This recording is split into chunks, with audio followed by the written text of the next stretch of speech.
Sports or diver watches belong to the most popular watch styles in the watch collectors community due to the fact that they are highly legible, extremely robust and water resistant. In this video I'm going to show you 5 different sports or diver watches from 5 different German watchmakers.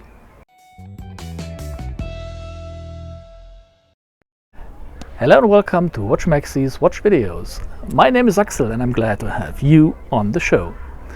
Well, sports or diver watches, it's a pretty interesting topic, and during the preparation of the video I found out that it's a really challenge for me to keep the price limit of €1,000 each I've set myself, because most of the watches I think are interesting are beyond that limit. But I hope I found a couple of watches which are interesting for you, which may surprise you and show you watches you may haven't seen before or haven't seen them in the way I present them. If you want to support me and my channel, and if you want to see more interesting watches going forward, please leave a comment, or even better, subscribe to my channel, because that helps me in any negotiation and contact with the watchmaker. The more subscribers I have, the better watches I get and the more you can see. So if you want to support me, if you want to see more watches, subscribe to my channel, and it's going to help you, it's going to help me. The watches I present in the order by price. So the first watch is the cheapest. The watch I show today is as of June 2020 at a price of €680. From the name you wouldn't guess it's a German watch brand, but Markinsons is located in Germany, produces in Germany, and on the watch is stated made in Germany, so it's a full-fledged German watch brand. The watch I'm going to show you today is the MSO-048-1S.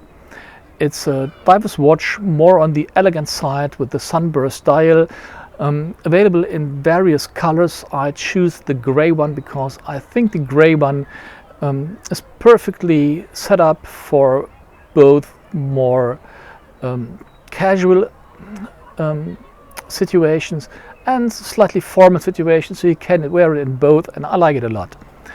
The watch is rather on the smaller side of the watches I present today, with a case diameter of 39.5 millimeter, having a thickness of 13.5 millimeter, which is quite a thick watch.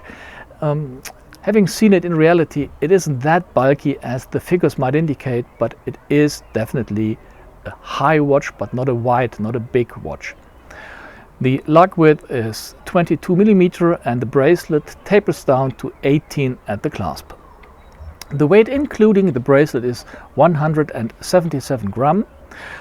The crystal is a sapphire crystal, and the watch is powered by an ETA 2824-2 with a water resistance of 30 bar equaling 300 meters.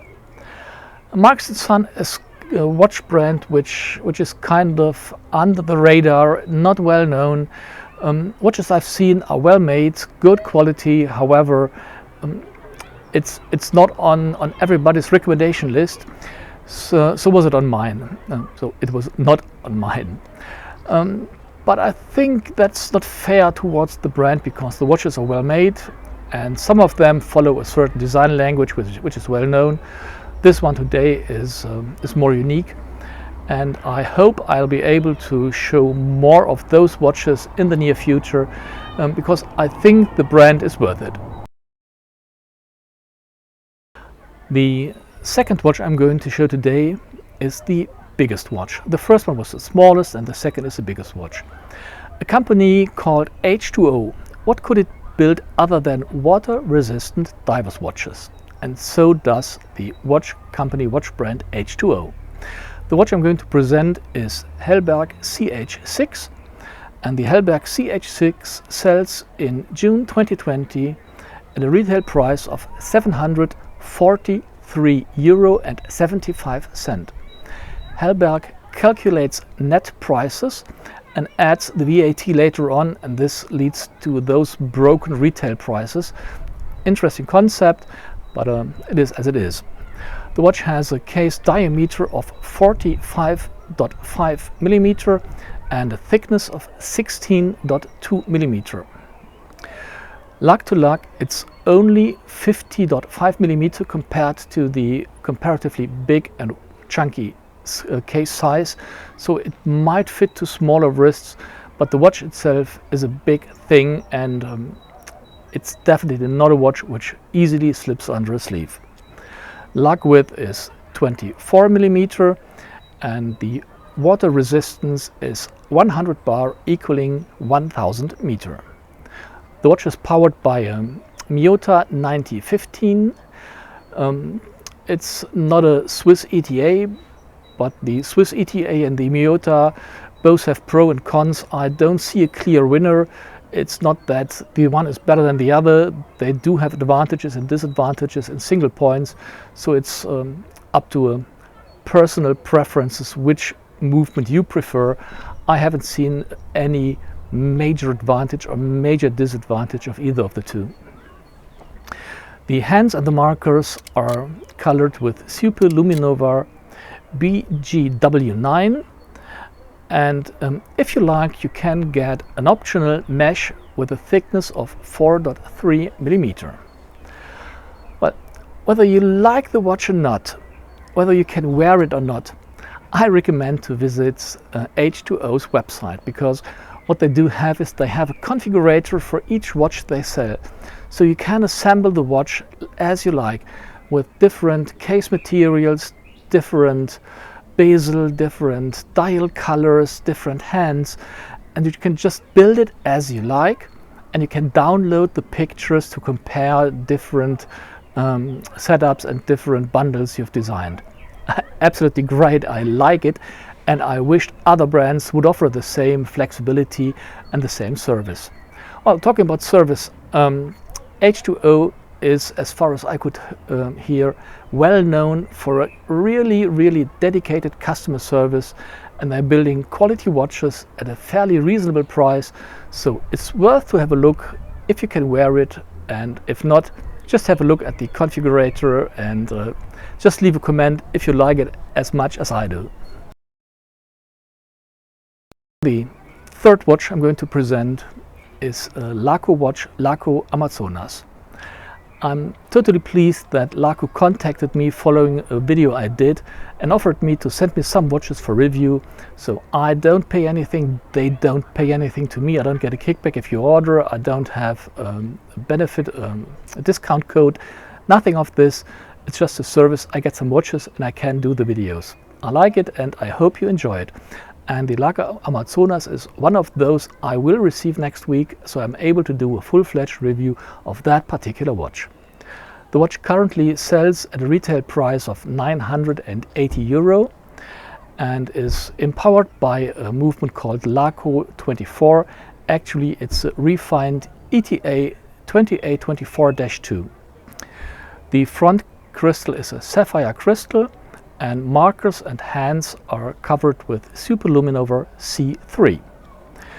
The watch has a case diameter of 42 millimeter and a thickness of 13.4 millimeter. So it's not a slim watch, but I think the relationship between case diameter and thickness is still fine.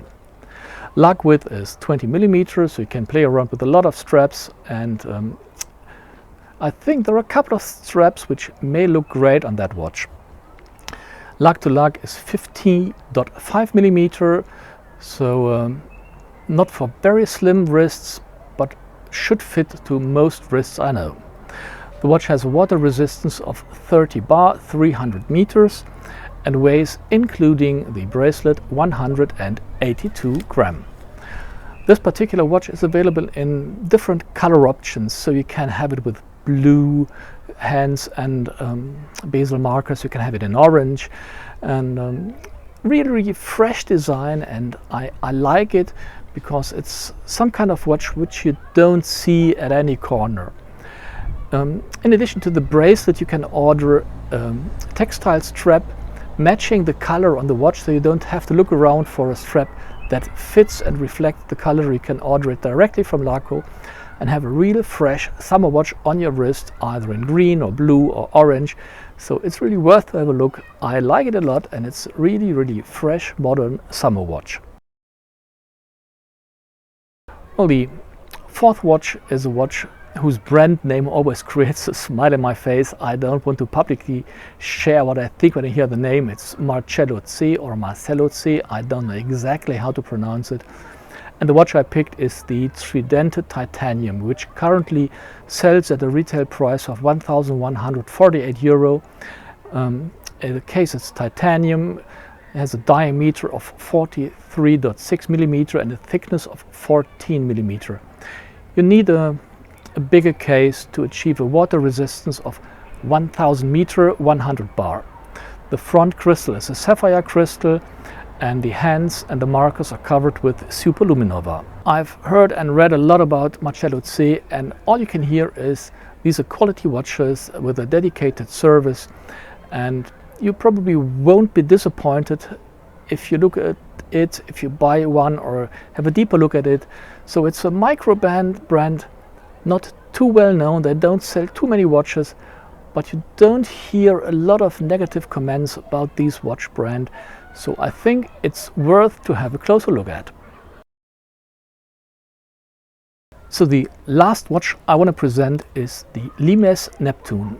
The Limes Neptune currently retails at €1,160 on a steel bracelet, and it's empowered by a Sellita SW200-1. We just spoke about a watch with 1000 meter water resistance and a bigger case. This watch has a 1000 meter water resistance and a comparatively small case. It's just a diameter of 41.5 millimeter and a thickness of 12.6 millimeter. So it's a really reasonable size, but 1000 meter water resistant. I think this is really worth mentioning. The lug to lug span is 50 millimeter and the lug width is 20 millimeter. The front is equipped with a sapphire crystal and the back is a screw down steel case back. The case is stainless steel and brushed. The case comes from the EUR, so it's a manufacturer produced case, and the crown is a screw down crown. What I really do like is that this is a watch which is unique and doesn't copy any design which is known from other producers. The steel bezel gives a unique look and feel. The broad hands provide enough space for luminous colors, so it guarantees high legibility throughout the whole night. And it's a really interesting watch which stands on its own. It's produced by a case manufacturer. So for myself, it's really worth a look into it, and I might consider purchasing it myself because I do like the idea, I do like the company, I do like the concept, and I do like the watch. If you like this format, if you like the watches, if you like what I do, leave a comment, subscribe to my channel, tell me what you would like to see in this format in the future, and until then, cheers, Axel.